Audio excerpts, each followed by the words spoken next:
Hi, Mike. I won't be able to come home tonight. What? Not for sure yet, but it's very likely. Didn't you tell me you guys were wrapping up early because of the possible snowstorm? We were supposed to, but one of our major clients had serious system trouble. We can't just leave them to it. Ah, that's the hard part of being a system engineer, isn't it? That's happened to me before. Ah, that time when the hurricane hit. We can handle it remotely from the office, but I can't say when we'll be able to solve it. I'll go home if I can, but if not, I'll stay at the office. I wanted to let you know. Understood. Could you do the laundry? I can, but do I need to do it now? I'll fold them when I get home. Okay. Oh, please wash the chef coat I left in the kitchen too. Do you have a chef's coat here? I bought it because they're more versatile than aprons. I wanted to wash it before wearing it, but I didn't put it in the laundry basket after opening the package. Okay, I got it. So you've been working remotely from home all day, and your schedule hasn't changed? Nope, I'm still working. Ah, that's right. I thought you were on your lunch break. I'm sorry if I interrupted you. No problem. I'll be done soon. Ah, I see. I'll get back to work then. See ya.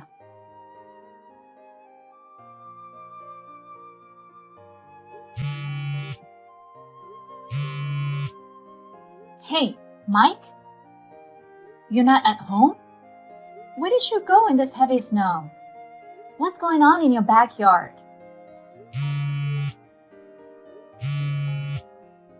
The lady across the street called to tell me that a woman was lying in the snow in our yard. She called an ambulance and took care of her since we weren't home. I can't go home because of this heavy snow. I don't know where you are right now, but I wanted to let you know. Call me when you see this.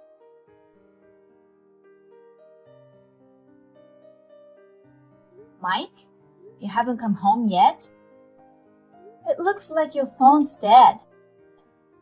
We need to talk about the person who was rushed by ambulance from our yard. So please call me as soon as possible. You're in a bad position. Amy? What's going on? You sent me so many messages. Ambulance? What are you talking about? Our neighbor found you in the snow? What were you doing? Are you crazy? So which hospital are you in? I'm very confused. Huh? I'm still at work. And I don't think I should go home right now. What? So what are you talking about? I mean, someone found you in the snow and you were sent to the hospital. Did you read my messages carefully? So you're not in the hospital. Go back and reread them, word for word.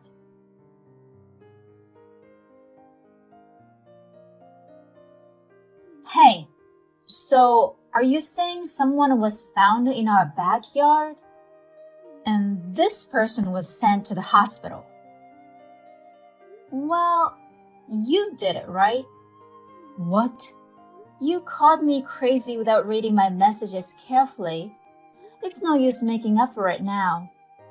Oh no, I misunderstood the content. Was that the only explanation? Did you forget what you did? Ah, well, we know who she is now, the woman who was buried in the snow. Her name is Kate. Kate? And I don't know her. Who is it? No. I thought she was you. Me? What? No, nothing. Well, it's too late now. What? How long do you think it's been since I got a call from the lady? Don't you think I've already done some research? What the hell? If you have something to say it more clearly. I know you were having affairs. Huh? And I said affairs with an S. Come on, Amy. Why would you say such a thing? Well, let me explain then. Yesterday, when you found out that I couldn't come home due to a heavy snowstorm, you texted Kate to come over.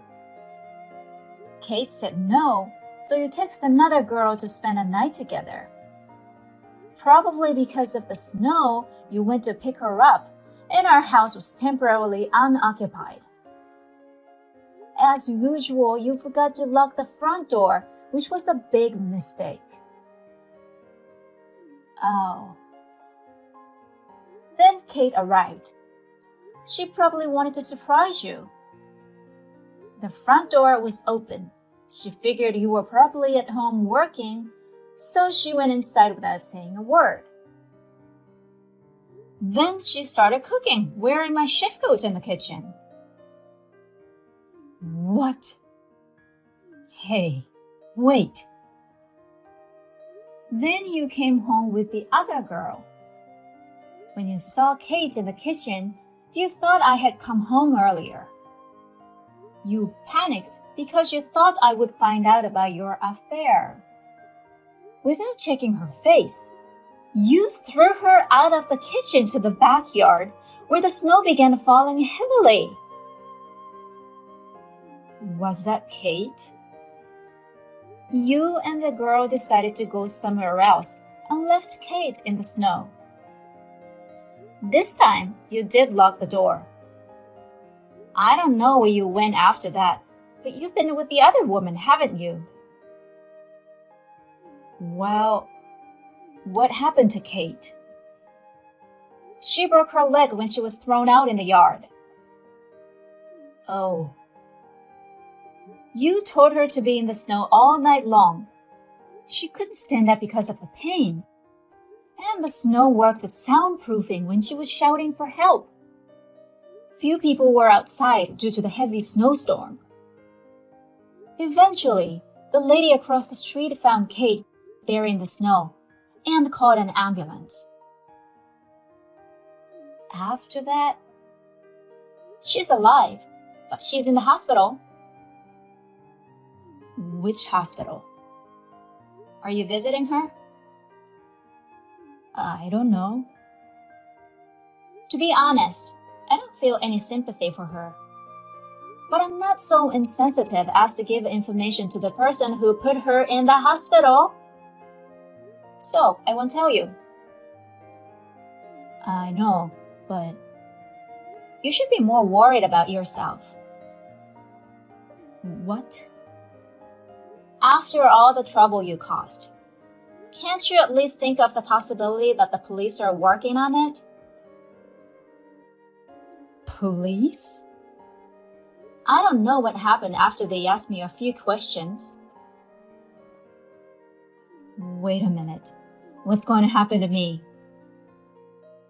I don't know. What do you mean you don't know? Don't you think you're a little cold in your own husband's crisis? You're so cold. Who do you think you are, having two lovers? Well, no, because I've already started looking for a divorce attorney. Divorce? Lawyer? That's a big deal. I'll repeat it. Who do you think you're talking to after having two unfaithful partners? Oh no, you're my true love. What? That's why I chose you as my wife, right? In other words, are you insinuating you already had relations with them when you married me? No, that's. I see. It's not like that. My frustration level is about to hit its limit. I'll talk to you through my lawyer. I'm sure we can sort this out. Who do you think you are? I mean, shut up.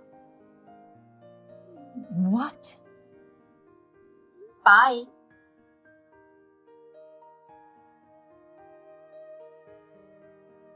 On the verge of an angry outburst, I ended the conversation.